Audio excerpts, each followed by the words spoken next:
السلام علیکم ورحمۃ اللہ وبرکاتہ۔ علماء اکرام فرماتے ہیں قرب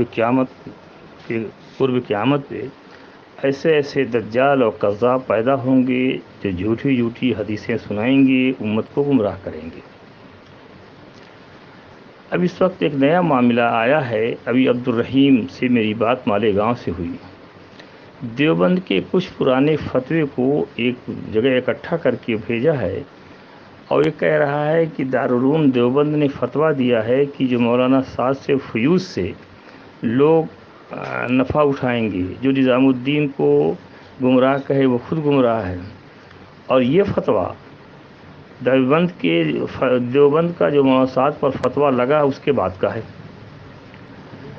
تو ہم نے اس سے کہا کہ نظام الدین کو تو دیوبند نے یہی کہا کہ نظام الدین والے گمراہ ہیں، مولانا سعد کے اوپر کہا ہے کہ گمراہی کے راستے پہ چل رہے ہیں۔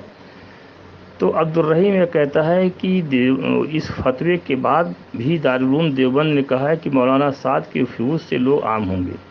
اس نے میرے پاس فتویٰ بھیجا تو یہ لوگ اس قسم کے پرانے فتوے کو جمع کر کے امت کو گمراہ کرنے کی ایک سازش کر رہے ہیں۔ فتویٰ نمبر 52989 یہ 1435 ہجری کو نکلا ہے، جبکہ مولانا سعد کاندھلوی پر جو فتویٰ لگا ہے 1438 ہجری کا لگا ہے۔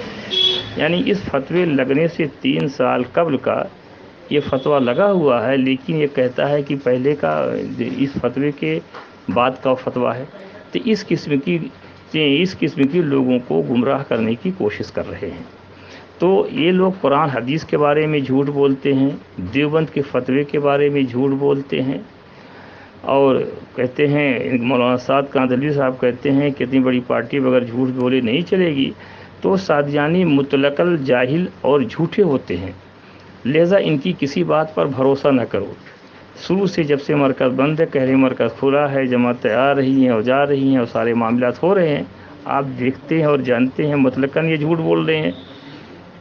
تو یہ فتویٰ میں بھیج رہا ہوں اور اس قسم کی گمراہ کن باتیں کر رہے ہیں، ان سے ہوشیار رہنے کی ضرورت ہے۔ یہ مطلقاً جاہل اور جھوٹے ہوتے ہیں، ایسا معلوم ہو رہا ہے۔ امت کو گمراہ کرنے کے لیے یہ جماعت اس وقت سب سے بڑی ذمہ دار ہے، جو امت گمراہی میں جائے گی۔ فقط والسلام۔